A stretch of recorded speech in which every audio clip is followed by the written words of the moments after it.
Get the unmissable news stories of the day. This is the Beijing Hour. Examining the events that impact and shape China and the rest of the world. This is the Beijing Hour, 1 hour of news and information brought to you every weekday. Now here's your host. Ken Lu with you on this Friday, January the 23rd, 2026. You're listening to the Beijing Hour, coming to you live from the Chinese capital. On today's program, Chinese President Xi Jinping holds a phone talk with his Brazilian counterpart, calling on the two countries to better defend the interests of the global south. Japan dissolves the lower house of parliament and prepares for a snap election. And President Donald Trump says the U.S. is negotiating a deal to secure what he calls Washington's total access to Greenland. In business, China ranks among global leaders in active AI patents. In sports, China releases its athlete lineup for the Winter Olympics. In culture and entertainment, a new regulation to promote nationwide reading in China. Now checking today's top stories. Chinese President Xi Jinping is calling on China and Brazil to better defend the interests of both countries and the global south. During a phone call with Brazil's Luiz Inácio Lula da Silva, President Xi said China and Brazil are important members of the global south and constructive forces in maintaining world peace and stability. He urged both sides to safeguard the central role of the United Nations as well as international fairness and justice. He said China is willing to remain a good friend and partner of countries in Latin America and the Caribbean. On bilateral relations, President Xi said China will promote high-quality development with high-level opening up and provide more opportunities for China-Brazil cooperation. President Lula expressed Brazil's readiness to elevate ties and strengthen cooperation among BRICS member countries. China's economic growth is holding up across key sectors from manufacturing and trade to services, innovation, and consumer spending. Officials say what they call the economic basic plate remains steady. Zhen Chunying has more. In 2025, China's GDP surpassed 140 trillion yuan, meeting the 5% growth target. So despite the global headwinds, why does China's economy remain strong? First, manufacturing. China has the world's largest and the most complete manufacturing system, ranking first globally in value-added output for 16 consecutive years. The service sector now accounts for over 57.7% of GDP, supported by the world's largest digital infrastructure, from broadband networks to cloud computing. And trade also tells a compelling story. In 2025, total imports and exports reached over 45 trillion yuan, marking 9 consecutive years of positive growth. And it's not just about volume, it's about quality. High-tech sectors rose 13.2%. Green products, including wind turbines and the new 3, surged between 27 and 48%. China trades with more than 240 countries and regions, with around half linked to Belt and Road partners, helping cushion the impact of global shocks. And at the same time, policy support at home remains precise and powerful. Looking ahead, fiscal measures include extending consumer loan subsidies through 2026, providing service sector loan support for digital and green industries up to 10 million yuan per company. And in addition to that, new growth engines are gaining momentum. China's R&D spending now exceeds the OECD average, marking a clear shift toward innovation-led growth. R&D investments in the last 2 years, we've seen the Chinese tech sector is growing leaps and bounds, right? So I think further stimulus, that will accelerate this process. And last but not least, consumption is on the rise. Jewelry, smartphones, and other discretionary goods are selling briskly, signaling demand is upgrading, not merely recovering. And no wonder investors are taking notice. Goldman Sachs projects the MSCI China Index to rise by 20% by the end of 2026, and the CSI 300 Index is anticipated to climb 12%. So China's economy is not standing still. It's absorbing pressure, upgrading its structure, and unlocking new momentum. From green fields to factory floors, from experts to technology labs, every sector is contributing to its economic growth. That was Zhen Chunying on China's economic performance. Coming up, Japan dissolves the lower house of parliament and prepares for a snap election. Discover the realities and responses to our changing climate with Climate Watch. Uncover critical issues such as the Masai Mara's disrupted wildebeest migration and the drop in the Panama Canal's water levels. Delve into solutions for a sustainable future. Tune in to Climate Watch on your favorite podcast platform. Become more eco-conscious and take action to protect our planet. Now it's 6 minutes past the hour. The lower house of Japan's National Diet has formally dissolved ahead of a general election on February the 8th. The official campaign will start on Tuesday, creating a mere 16-day campaign period, the shortest in Japan's post-war history. Prime Minister Sana Takaichi announced on Monday the decision to dissolve the House of Representatives. The move aims to capitalize on her cabinet's current high approval ratings. Her decision came amid the government's increased military spending and rising living costs. Last month, Takaichi's cabinet approved a record national budget of around $780 billion for the 2026 fiscal year, inflating the country's debt. The main opposition Constitutional Democratic Party has joined forces with Komeito, aiming to contest the ruling coalition. The new coalition advocates for the three non-nuclear principles: sustainable economic growth and realistic diplomacy and defense measures. From Tokyo, here's Terence Terashima. Seeking a stronger mandate for her new coalition government, Prime Minister Sanai Takaichi said she will dissolve the lower house for a snap election. Currently, the head of the Liberal Democratic Party, who holds no majority in either the House of Representatives or the House of Councillors, serves as Prime Minister. In the last House of Representatives election, we saw the judgment of the people based on the premise of the LDP-Komeito coalition government. Now the framework of the coalition government has changed.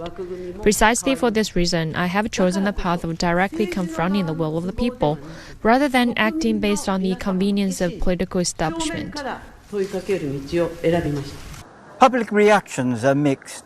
An Asahi newspaper survey showed that 50% of respondents opposed the snap election, while 36% support it. When there is a change in Prime Minister, I always thought that it is necessary to get an endorsement from the public. I've been wondering why this hadn't been done until now. It makes it more clear for all of us to understand the government. I think it is a good timing for the Prime Minister. I think she is hoping to strengthen the government while she still has a high support rate. Opposition parties criticize Takaichi for pushing through her own agenda, causing delays in passing the fiscal 2026 budget. Past administrations have always considered dissolving the Diet at the start of a session to be extremely risky. In the case of an extraordinary Diet session, it's acceptable because it's extraordinary. However, during a regular Diet session, there is the major task of passing the budget by March. To set that aside and proceed with an election suggests it's being done for self-serving reasons. From our perspective, it inevitably appears that the dissolution is motivated by self-interest. Sanai Takaichi outlined a number of policy pledges, including a proposal to suspend 8% consumption tax on food for 2 years. She emphasized addressing livelihood security and rising prices through what she called crisis management investment and growth investment to promote economic growth. The plan also includes active spending to create jobs, boost household consumption, and create tax revenues. It all sounded good, and I thought it was wonderful. But when I thought about it more carefully, I wondered if some of the pledges are actually doable. The cost of living is just too high. Since I don't expect the wages to increase anytime soon, I wish the government could at least do something about the rising prices. Experts warn that an expansionary fiscal policy and investment-driven strategy could further weaken the yen. A weaker currency would push up prices, especially for imported food and energy, with all costs also expected to rise. Given Japan's heavy reliance on imports, this could increase market unease and lead to additional government deficit bond issuance. Analysts also say it may be too soon to call an election following the party's last defeat. The LDP has yet to fully resolve its slush money scandal, and public distrust continues to linger. An Asahi Shimbun survey shows the LDP's support rate hovering at 29%, trailing behind Prime Minister Takaichi's personal approval rating. The LDP will likely struggle in districts that might potentially see politicians that were involved in the slush fund scandal making a comeback. On the other hand, places where we might expect a new and younger generation, untainted with past scandals, the LDP might secure votes. This is the first time the lower house has been dissolved in January since 1992. There are only 16 days from the dissolution to the voting day, putting heavy pressure on the district governments to prepare for the election. That was Terence Terashima in Tokyo. Some members of the upper house of Japan's National Diet have joined citizens in Tokyo in protesting the lower house's dissolution, the country's military buildup, and Prime Minister Sanae Takaichi's remarks on China's Taiwan region. Isn't it weird for Takaichi to dissolve the House of Representatives from the beginning of the cabinet meeting? What else has she done other than make remarks that trample the Constitution and the law on the so-called survival-threatening situation? If she obtains a majority, she will say that she carried out her mission again and move forward with amending Article 9 of the Constitution. She may go so far as to deploy the military in the context of the so-called survival-threatening situation. Recently, the political posture and danger of Takaichi's regime has become very obvious. She promises over and over that she will carry out positive fiscal measures, but she would rather continuously issue treasury bonds and spend the money on defense rather than invest in people's livelihoods. She is also irresponsible when it comes to diplomacy.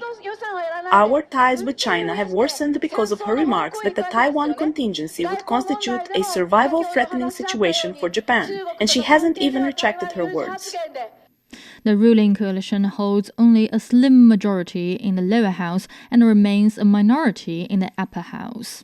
For more, I earlier spoke with Dr. Rong Ying, Chair Professor at the School of International Studies at Sichuan University. Prime Minister Sanae Takaichi has announced the dissolution of the House of Representatives and an early election, while the ruling LDP is campaigning on revising Japan's key security documents, easing restrictions on arms exports, and even amending the constitution. Some of these proposals by the LDP have already triggered strong opposition within Japan, particularly from Hiroshima and Nagasaki. What does that domestic backlash tell us? That's a great question. I think a bigger question that if she wins the election, in other words, if she wins the political gamble, and with kind of a mandate she would like to have, what priorities, what will be her main agenda for the next few years up to, I think, 2028. As according to the political agenda of Japan, there will be no major national elections. And one of the sort of largely believed agenda would be not only, I think, the review of the three security documents, review of the three principles for exports of Japan's defense equipment and technology, but also, I think, as her officials has alluded, that the three non-nuclear issue, principles, which I think touches upon the very principles, particularly for the two cities you mentioned, Hiroshima and Nagasaki, which were the two cities that had been hit by the nuclear weapons. So in other words, there could be possibly strong domestic backlashes if she goes ahead with her agenda, security agenda, and particularly touch upon the question of the revision of the three non-nuclear principles. And that was going to be have a strong and serious bearings or consequences, not only for Japan, and which I think largely as a society still the pacifism and still the strong and support, but also for the region as a whole, which, as I think, because not only because of the past history of Japan, of its aggression during the World War II, but also I think very much would affect the regional peace and stability as a whole, because Japan is a big country, a big economy in the region. And as the region and the world at large undergoing dramatic, unprecedented changes, facing uncertainties and unpredictabilities, the strategic direction of Japan's future, in other words, whether Japan will continue to pursue a peaceful development, would have strong bearings and consequences for the region at large. That's why I think the regional countries are very much following and watching with great concerns about the directions and specifically about this election outcome. That was Dr. Rong Ying, Chair Professor at the School of International Studies at Sichuan University. The Chinese Commerce Ministry says Beijing strengthened export controls on dual-use items to Japan are legitimate, reasonable and lawful. Spokesperson He Yongqian says the export controls aim to curb Tokyo's attempts at remilitarization and the pursuit of nuclear armament. She says China approves applications that clearly meet civilian use requirements to safeguard global supply chain stability. As a responsible major country, China has always actively fulfilled its non-proliferation obligations. In accordance with laws and regulations, China bans the export of all dual-use items to Japanese military users, for Japan's military use and for any other end users and end-use purposes that could help enhance Japan's military capabilities. The move is aimed at curbing Japan's attempts at remilitarization and acquiring nuclear weapons, and it is completely legitimate, reasonable, and lawful. Meanwhile, China has always been committed to maintaining the stability and security of the global production and supply chains. The procedures for export license applications and reviews all comply with laws and regulations. I would like to reiterate once again that China approves all export applications that meet the conditions of civilian use. Dual-use items are goods, software, and technology that can be used for civilian or military applications. Coming up, President Donald Trump says the U.S. is negotiating a deal to secure what he calls Washington's total access to Greenland.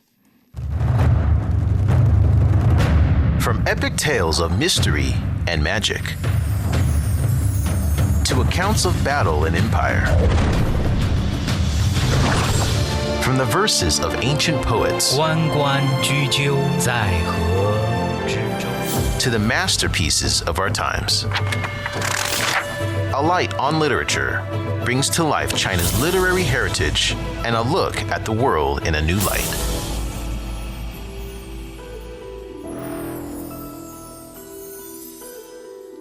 Now it's 18 minutes past the hour. U.S. President Donald Trump says the White House is negotiating a deal to secure Washington's total access to Greenland with no time limit. Trump also says the U.S. will work with NATO on Greenland security after he and NATO Secretary General Mark Rutte agreed to a framework for a future deal concerning the Arctic island. But Danish Prime Minister Mette Frederiksen says Rutte does not have a mandate to negotiate on behalf of Denmark or Greenland. Yolab David reports from Davos. What we do know, and this has come from both sides now, that there is a framework that the US can perform military operations in Greenland. They can have intelligence officers there and training. And there is some facilitating in terms of local development, which could include potentially mining for minerals and potentially rare earths. And that without asking for the permission of Denmark.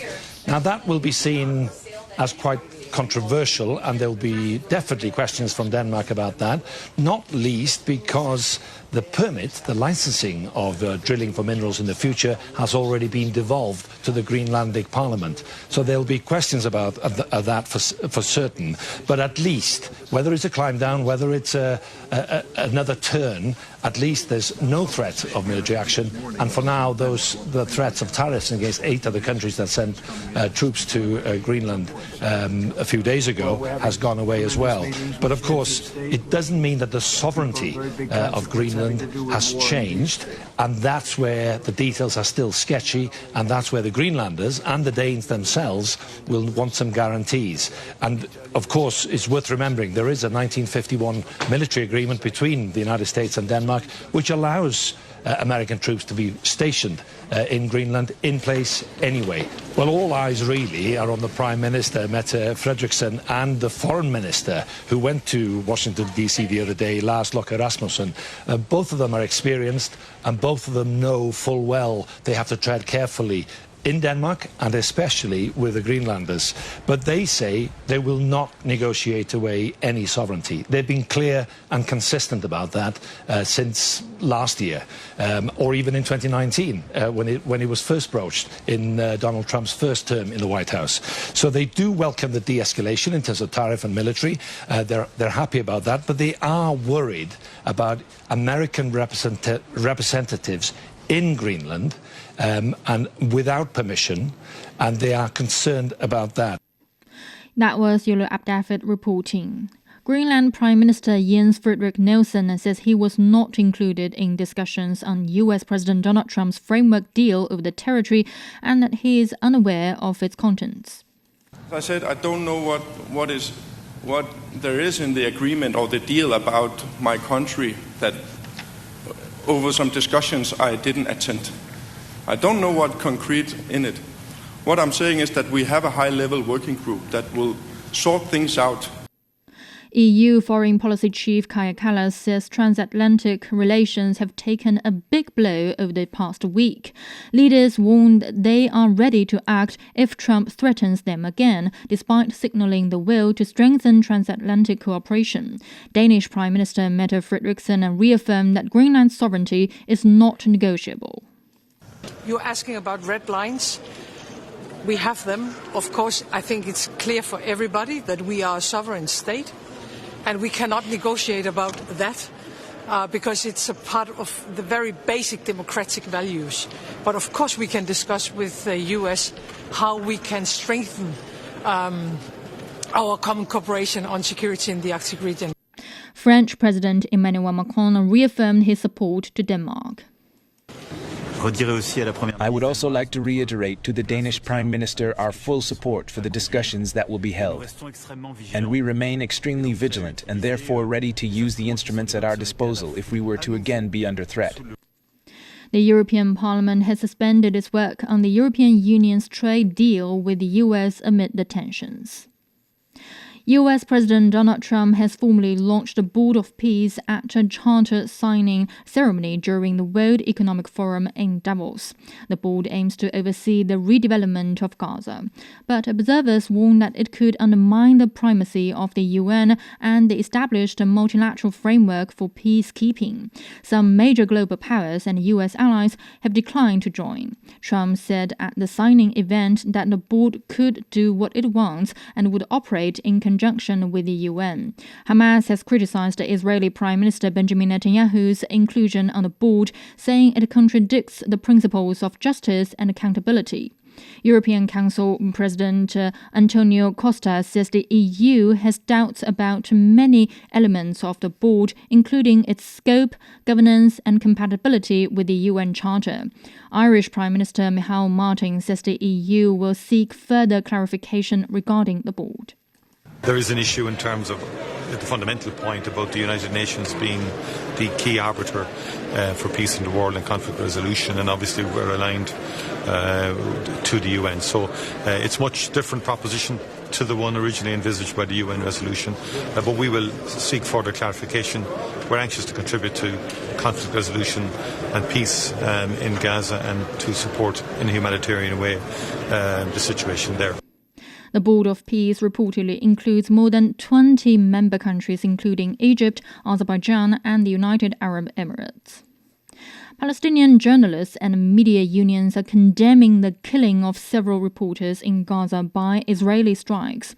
Israeli officials say the journalists were operating a drone near military positions, a claim which the Palestinian Journalists Syndicate has rejected. Media workers say more than 260 Palestinian journalists have been killed since the conflict began, describing the attacks as part of a broader effort to silence coverage from the ground. Rami Amagari reports from Gaza.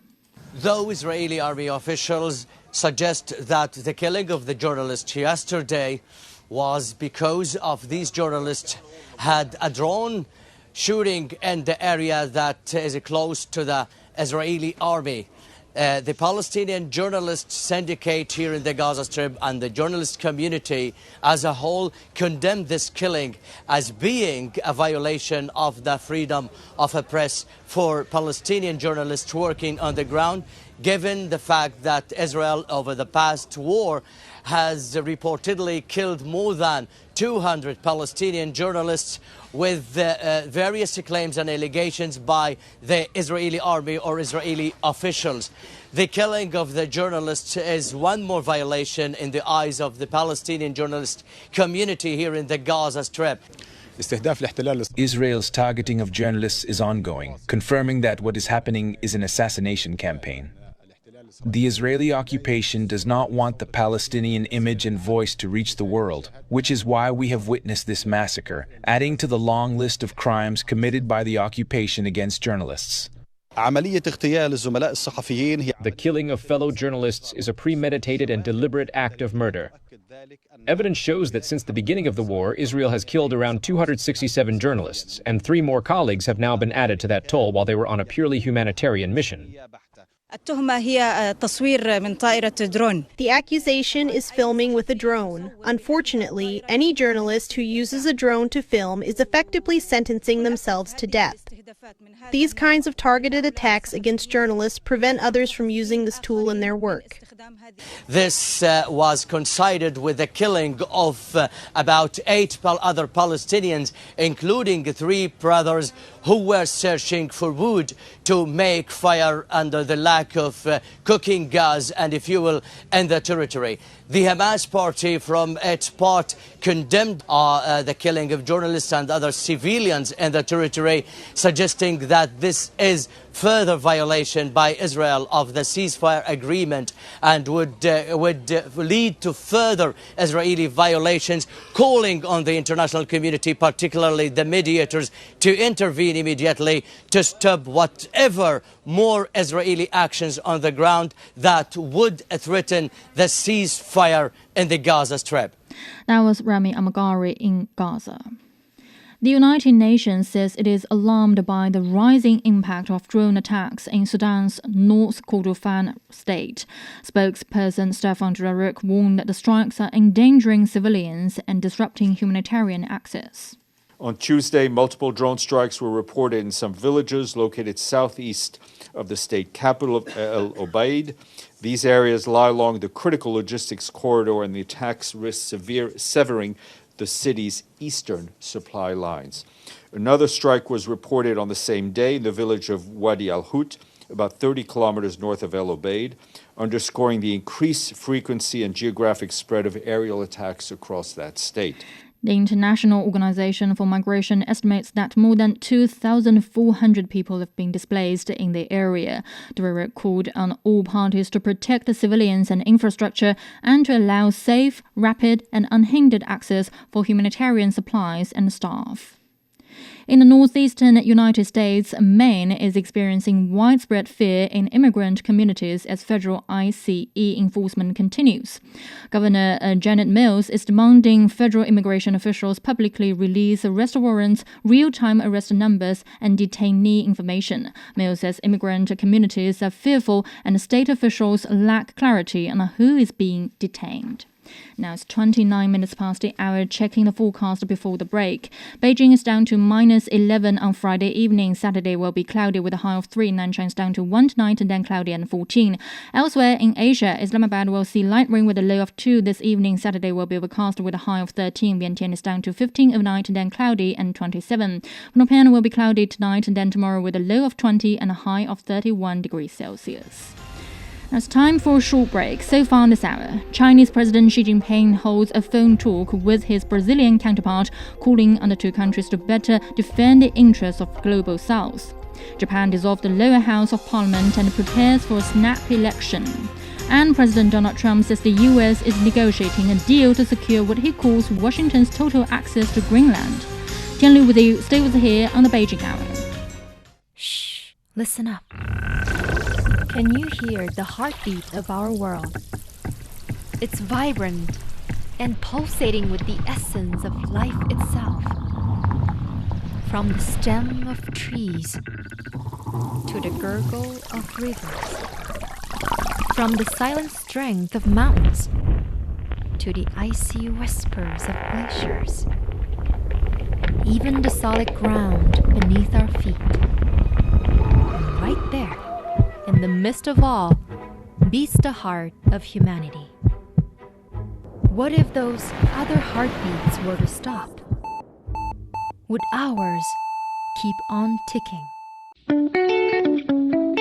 Ever wondered what's actually going on in Africa through the perspective of an African? How are things really going between China and Africa? What's the narrative of this relationship? Well, get a perspective with China-Africa Talk. Hear from African diplomats, entrepreneurs, academics, Chinese natives, and more. Get on our wavelength every week to find out what's real with China-Africa Talk. Find us on your favorite podcast. We'll see you there. Examining the events that impact and shape China and the rest of the world. This is the Beijing Hour, 1 hour of news and information brought to you every weekday. Now here's your host.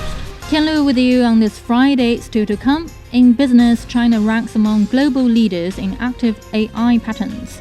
In sports, China releases its athlete lineup for the Winter Olympics.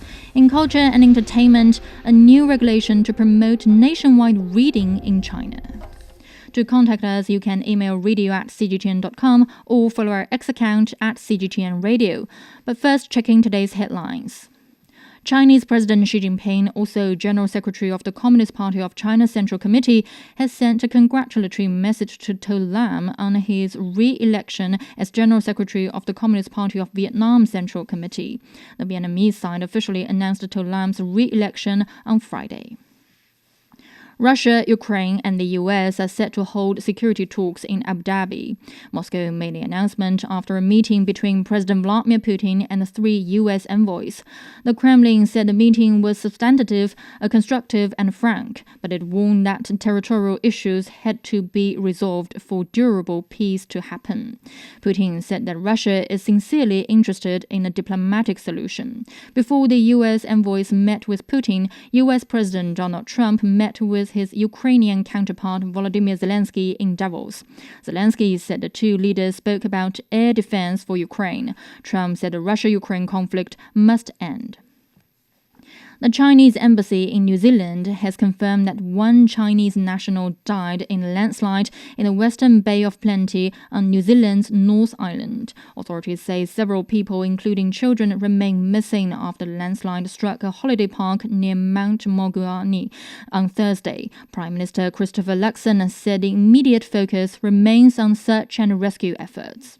Obviously, we're still very much in the response stage across the country, but in the next 2 days, obviously councils will make their assessments as to what more support or resources are needed in order to recover.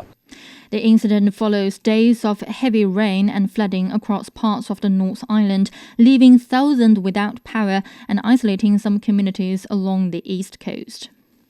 US President Donald Trump has inaugurated his newly created Board of Peace, calling it something very, very unique for the world, but he provided few details on its mandate or how it will operate. Trump suggested the board could work with the United Nations to help resolve conflicts, including the Israel-Hamas conflict in Gaza. The UN said it has received no official information on the initiative. Spokesperson Stefan Dujarric stressed that the UN remains the only international organization with universal membership. We've not heard anything officially, but we continue to hope that Rafah will reopen for people and especially for cargo. I mean, it's a critical point of entry for humanitarian aid, as it is for commercial goods especially, and for Palestinians wanting to come back or wanting to leave. Several U.S. allies have expressed a concern that the board could compete with the UN, and many have declined to join. The European Union says it has serious doubts about a U.S. proposed board of peace and will push back against any form of coercion. European Council President Antonio Costa made the remarks after an emergency EU summit in Brussels late Thursday. We have serious doubts about a number of elements in the Charter of the Board of Peace related to its scope, its governance, and its compatibility with the United Nations Charter. Costa stressed that the EU will defend its interests, including those of member states, citizens and businesses, and has the tools to do so if needed. France says it remains vigilant after a dramatic week of uncertainty over U.S. President Donald Trump's stance on Greenland. Earlier threats from Trump to annex the island and impose tariffs on countries supporting Denmark sent shockwaves through Europe. On Thursday, Trump abruptly reversed course, announcing a new framework deal and ruling out the use of force, though details remain unclear. French President Emmanuel Macron welcomed the shift, saying Europe's united response shows it can command respect. I think we are going to discuss tonight the exercises that NATO will organize. France is fully available to participate. I would also like to reiterate to the Danish Prime Minister our full support for the discussions that will be held. And we remain extremely vigilant and therefore ready to use the instruments that are ours if we were to be again under threat. Danish Prime Minister Mette Frederiksen insists that her country will not negotiate away its sovereignty. Coming up in business, China ranks among global leaders in active AI patents. The Beijing Hour, your window on China and the rest of the world. Now, 36 minutes past the hour, turning to business, here's Tianyu. Thank you, Tianlu. Stock markets on the Chinese mainland closed higher on Friday. The Shanghai Composite was up over 0.3%, while the Shenzhen Component gained almost 0.8%. Aerospace equipment and forestry shares were among the top gainers. Timothy Pope has more. Now, we saw the Chinese mainland markets manage to end the week a little bit higher, but this week did see a couple of down days, and investors have been reacting to regulator and exchange efforts to try and cool down that rally, which really did gather pace since the start of 2026. This is quite a fine line that they're trying to walk here, discouraging too much speculation with borrowed money to avoid things getting overheated, while also trying not to throttle what is still very buoyant market sentiment. Sector-wise, material stocks continue to shine, if you'll pardon the pun. Gold, silver and platinum producers are still big winners. That was Timothy Pope reporting. Hong Kong's Hang Seng Index increased over 0.4%, and in Japan, the Nikkei was up nearly 0.3%. China ranks among the world's leading countries in the number of active artificial intelligence patents, while patent-intensive industries are making a steadily rising contribution to economic growth. Last year, high-value invention patents grew 2.2 points faster on a yearly basis than overall invention patents. According to the China National Intellectual Property Administration, growth was particularly strong in fields including information technology management methods, computer technologies, and medical technologies. The country's active AI patents remain at the forefront globally, with a batch of core technology patents already deployed in future-oriented industries. These include quantum technology, brain-computer interfaces, and sixth-generation communications. The contribution of patent-intensive industries to the broader economy has also continued to rise. Chinese brands account for $1.8 trillion in value among the world's top 5,000 brands, ranking second globally. Intellectual property is also contributing more visibly to China's external economic engagement. From January to November of last year, the country's imports and exports of intellectual property royalties and fees rose 7.4%. Exports surged 23%, supporting the upgrading and expansion of its services trade. AI has become a central topic at the Davos 2026 forum, with 17 AI-related discussions highlighting its growing impact on the global economy. Unlike previous years, conversations this year focused more on the certainty of AI's role in shaping society. NVIDIA CEO Jensen Huang said AI is exciting for Europe, citing the continent's incredibly strong manufacturing base as a key asset for building AI infrastructure. Google DeepMind CEO Demis Hassabis expressed optimism, predicting that AI will create more meaningful jobs. The forum also unveiled its AI Solution Stars list, with nearly half of the honorees coming from China. IMF Managing Director Kristalina Georgieva stressed that AI's potential to boost economies will depend on how effectively workers and businesses are prepared for the ongoing transformation. China's new 5-year plan aims to use AI to power its economic growth. While boosting productivity, AI will also create new jobs and transform industry supply chains. China is well positioned to capitalize on the opportunities AI and emerging technologies will bring in the coming years. Guan Xing spoke with Nobel laureate economist Christopher Pissarres on how AI could impact the labor market. So alongside this AI revolution, China is also having this green transition as well as the silver economy due to the so-called aging population. Which one do you think is most urgent stress test for China's labor market? Actually, you've listed 3. You left out the 4th, which is what's happening with supply chains and tariffs and globalization working the other way. We've seen resilience in that sector. You are resilient in China, more than some European countries, for example, that we're still trying to get it right. There is still an adjustment cost of some kind, and it involves geopolitics, which is difficult to be certain that things will not get worse, let me put it that way. So what that is forcing you to do is to decide where they're going to trade, where are they going to produce, and where are they going to trade, how are they going to structure their supply chains. That's a challenge. Now, China has what you call the silver challenge, so there's a gap in the middle. That is a concern, and it's not a big concern, actually, in my view, because the new technologies could be developed in a way that you don't need so much labor that you did without them. You see, you could develop the new technologies to destroy jobs and create mass unemployment, or you could develop it in a way to work together with people, but not requiring as many people to do it. And you could manage the demographic transition that way. Now, the green one is absolutely essential for the long term. China is paying more attention. There have been huge improvements in terms of EVs, the electric vehicles, that now they're producing more than the Teslas and so on. And, China has really kicking off a new 5-year plan. Yes. Spanning 2026 to 2030. Yes. What do you think is the key to China's, success in the coming 5 years? The key to success, actually, is to apply AI, to apply it in a way that is more conducive to economic development and collaboration between the AI technologies and human labor, human capital.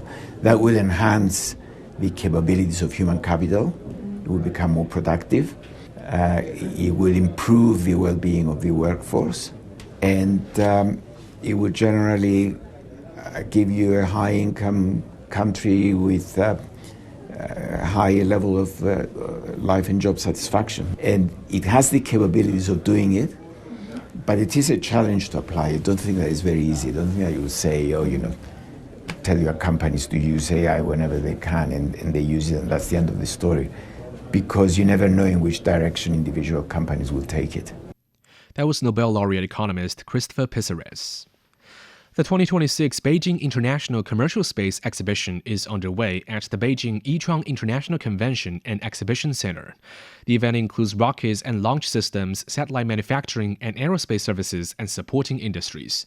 It showcases achievements across the entire industry chain, including reusable rockets, satellite platforms, and aerospace-specific materials.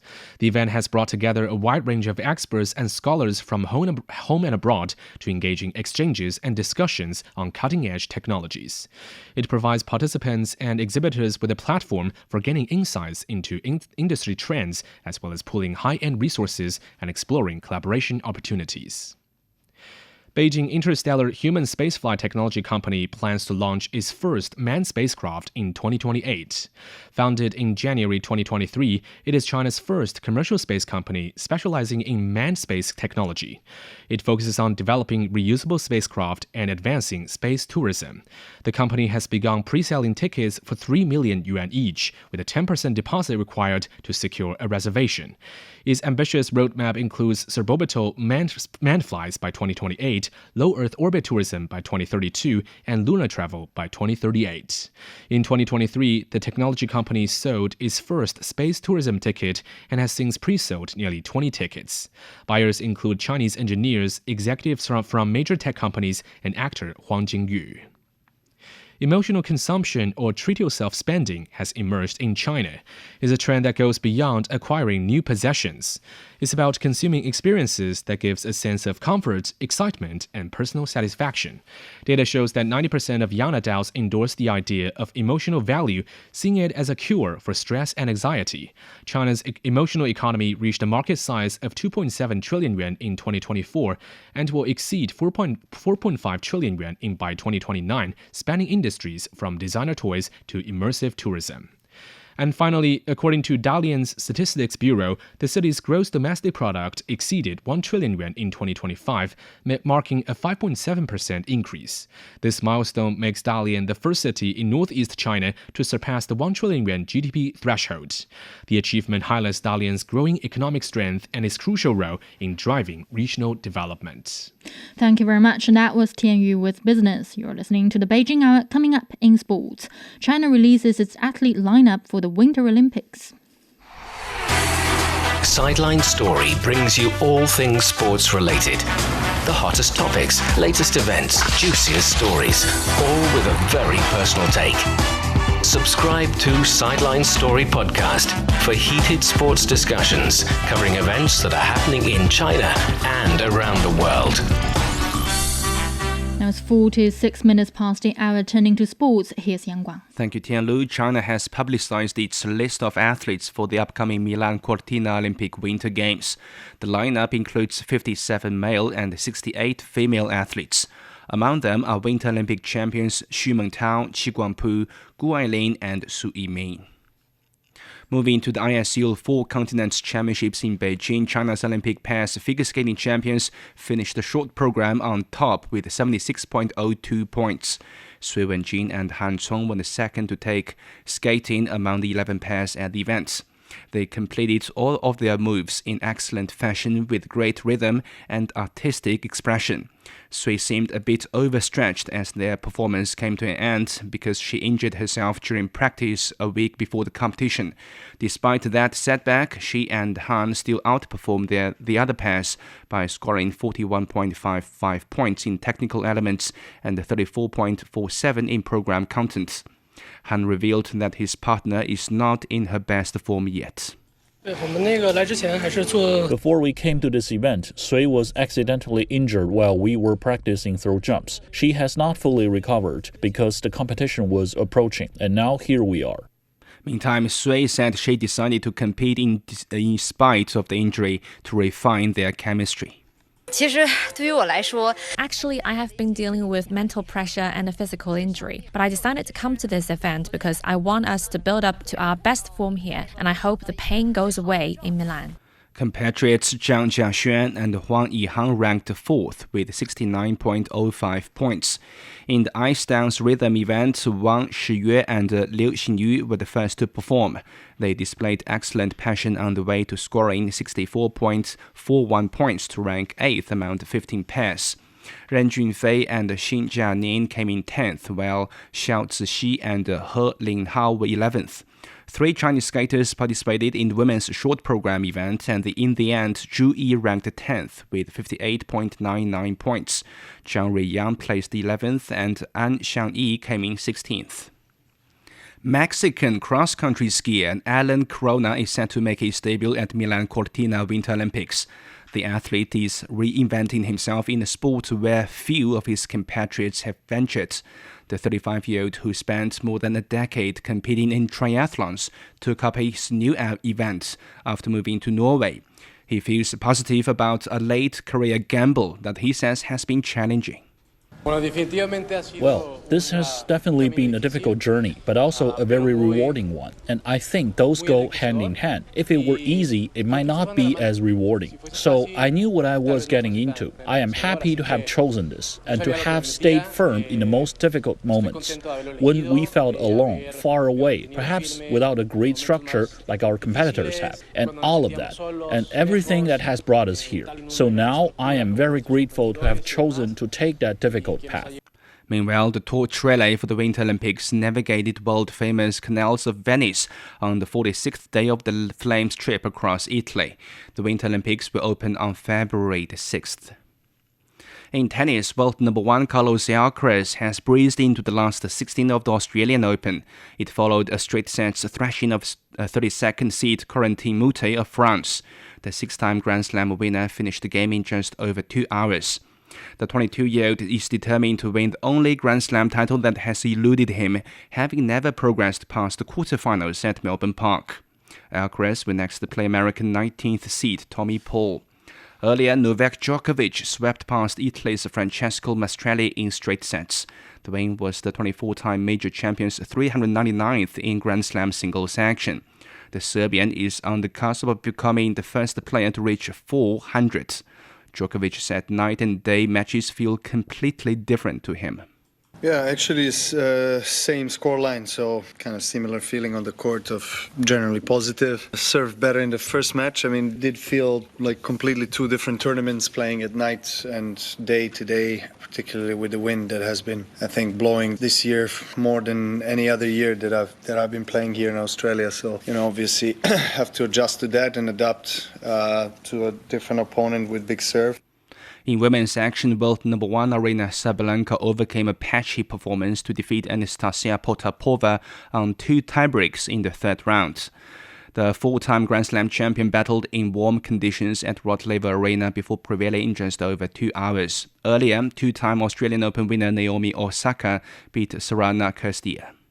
And finally, in football, Manchester United said midfielder Casemiro will leave the club when his contract expires at the end of the season.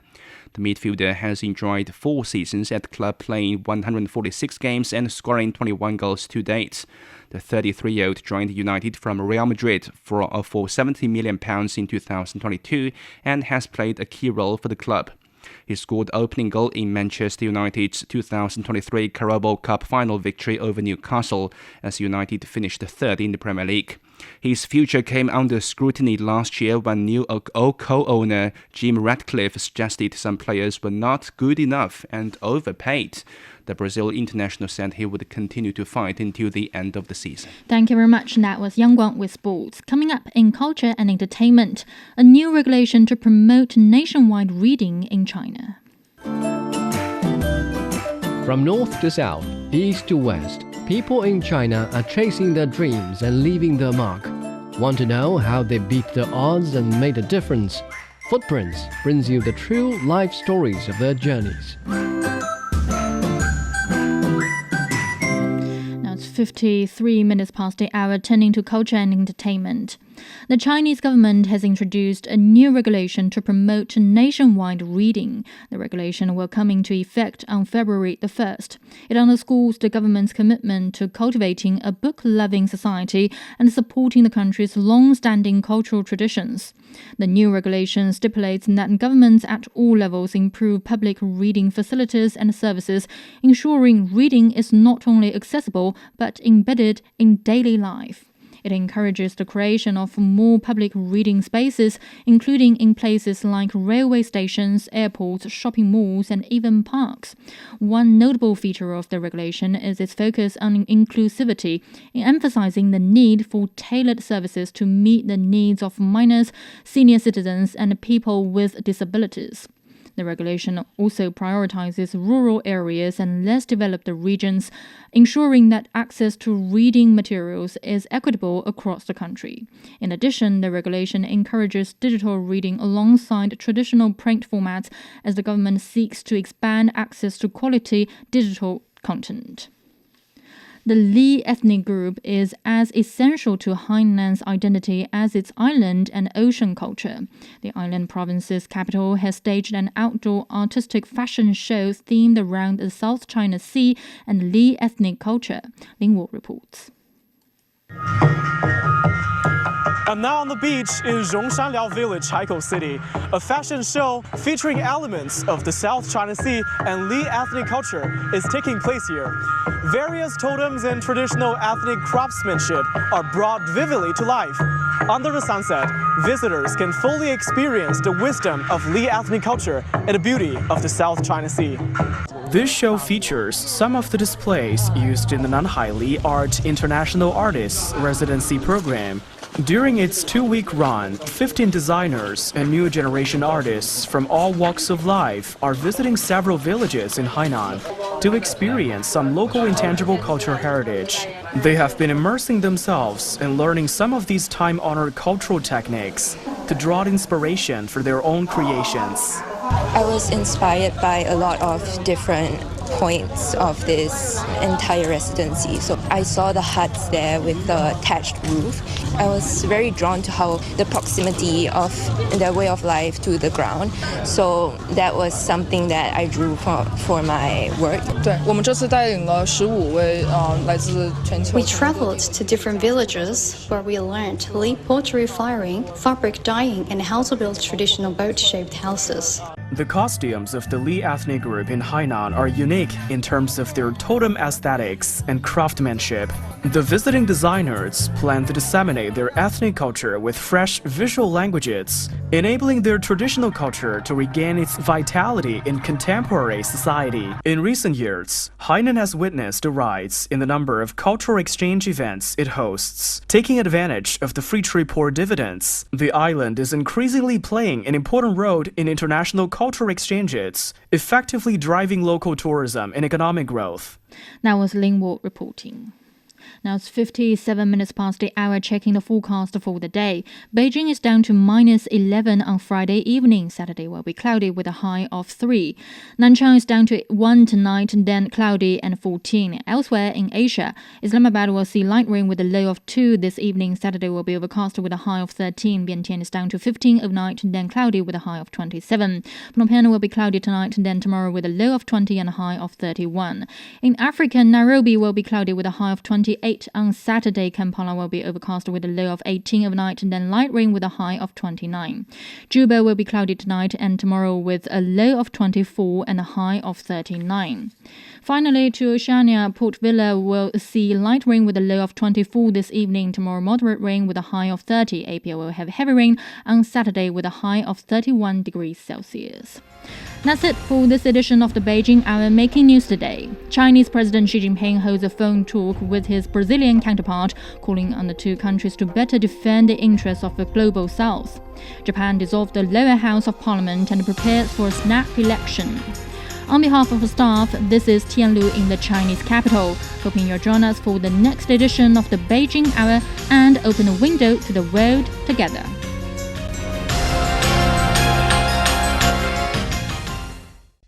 Find the Beijing Hour at precisely 6 p.m. Beijing time. We meet you on podcast and on air every weekday. The Beijing Hour, your window on China and the rest of the world. He can't live without the Yellow River in his eyes. The Yellow River is so noble and elegant. Both my grandpa and dad made a living from the river. Would you like to move away from the Yellow River? I don't think I will. I love it so much. The Yellow River, the second longest river in China, is regarded as a shaping force in the history, economy and culture of northern China. Today, about 100 million people live within its water basin, making up nearly 9% of the country's population. How is climate change felt at its headwaters, and what are the locals doing to cope with it? What are the descendants of the boatmen doing? What has kept some people from leaving their home village by the river, and what has drawn others back? Could the fading fishing community revive in a time of digital transformation? From 2021 to 2024, our reporters visited the upper, middle and lower reaches of the Yellow River, talked to the herders, farmers, boatmen, fishermen and eco-activists who share a close bond with the river, and present their stories in pictures, podcasts and videos, all in our 12-part series, The Yellow River Mosaic, available only on CGTN Radio